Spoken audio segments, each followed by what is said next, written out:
Plant, అక్కడ ఈ యొక్క వేస్ట్ మేనేజ్మెంట్ దీనికి ఇలాగ 5 అటు బిల్డింగ్స్, రోడ్లు, మళ్ళీ ముఖ్యమైన రోడ్లు, అమరావతి లోపలికి కావాల్సిన రోడ్లు, ఆ రోడ్లని నేషనల్ హైవేకి అనుసంధానం చేయటం. అలాగే కేంద్ర ప్రభుత్వం కూడా దేవనే చెప్పింది, అమరావతి కీలకమైన ఔటర్ రింగ్ రోడ్, 190 కిలోమీటర్ల ఔటర్ రింగ్ రోడ్ కేంద్ర ప్రభుత్వమే భూ సేకరణ చేయటం, డబ్బులు వాళ్ళే ఇవ్వటం, అలా నిర్మాణానికి కూడా కేంద్ర ప్రభుత్వం 30,000 కోట్లు. సో 30,000 కోట్లు అక్కడ చేస్తున్నారు. అలాగే ఈ యొక్క ప్లాన్ 5 విభాగాల్లో 45,000 కోట్లు, దానికి 30 కోట్లు ఆమోదం పొందింది. ఈ ప్యారల్ టెండర్లు కూడా పిలిచారండి ఆల్రెడీ, టెండర్ ఆల్రెడీ పిలిచేశారు. కొన్ని ఈ నెలలో ఫైనలైజ్ అయిపోతాయి.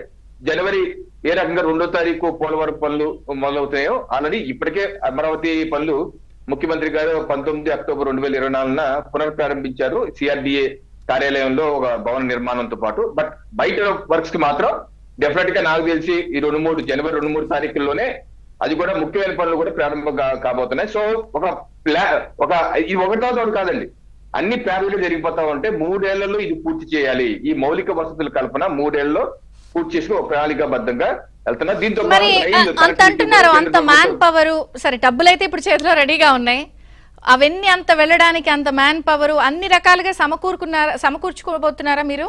అంత ఉందా? అంత మీరు పెట్టుకున్న టైం బౌండ్ కి అవన్నీ సరిపోతాయా? ఈ 6 మాసాల్లో ఆ విధమైన ప్లాన్, ఇప్పుడు మీరు చూడండి పోలవరం కూడా ఆ రకమైన ప్లానింగ్ చేసుకున్నాం.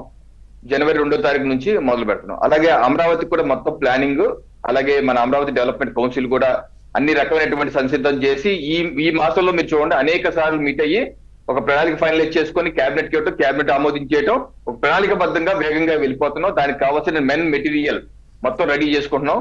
ఈసారి ఏమాత్రం సెషన్ లేకుండా, ఏమాత్రం అవకాశం ఇవ్వకుండా 2029 ఎన్నికలు వెళ్లే లోపు తప్పనిసరిగా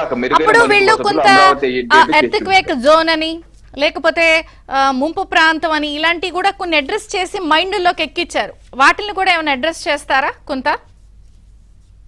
నేను అదే అన్నానండి, ఇప్పుడు మీ ఇటువంటి తప్పుడు ప్రచారాలు, అసత్య ప్రచారాలు దయచేసి జగన్మోహన్ రెడ్డి గారు ఈ రోజు మీ పుట్టినరోజు, మీకు పుట్టినరోజు శుభాకాంక్షలు. అట్ ది సేమ్ టైం మీ మనసు కూడా మార్చుకోండి. ఆ భగవంతుడు కూడా మీకు సద్బుద్ధినివ్వాలి.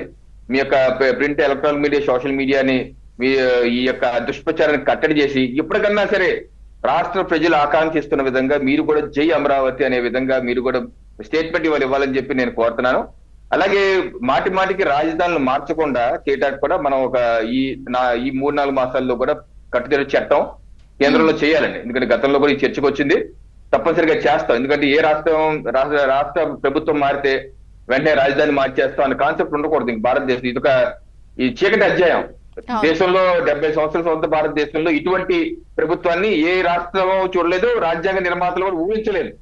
ఇలా చేస్తారని చెప్పి రాజ్యాంగ నిర్మాతలు ఊహించలేదు. కాబట్టి తప్పనిసరిగా పార్లమెంట్ లో ఒక చట్టం చేసి ఏ రాజధాని మార్చాలన్నా రాష్ట్ర ప్రభుత్వాలకి అధికారం ఇవ్వకుండా కేంద్ర పార్లమెంట్ కి దఖలుపరిచే విధంగా, లేకపోతే దానికి తగు విధంగా ఎన్డీఏ ప్రభుత్వం చంద్రబాబు నాయుడు గారు ఎంత మాట్లాడుకొని చేయవలసిన అవసరం ఉంది. ఎందుకంటే మళ్ళీ మార్చుతారు.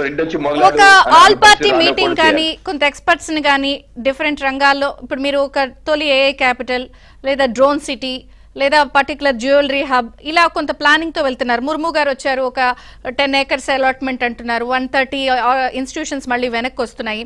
నేను అనేది ఏంటంటే ఈసారి ఒక ఆల్ పార్టీ మీటింగ్ కండక్ట్ చేసి ఎక్స్పర్ట్స్ ని కానీ పార్టీస్ ని కానీ ఇంకా ఏమన్నా సూచనలు సలహాలు తీసుకుని అవి కూడా కొంత ఇంప్లిమెంట్ చేస్తారు. ఇప్పటివరకు ఇక్కడ ఆల్ పార్టీ మీటింగ్ పెట్టలేదు, ఎందుకంటే గతంలో జరిగిన కుట్రలు ఆ విధ్వంసం రీత్యా నేను అడుగుతున్నాను ఈ క్వశ్చన్.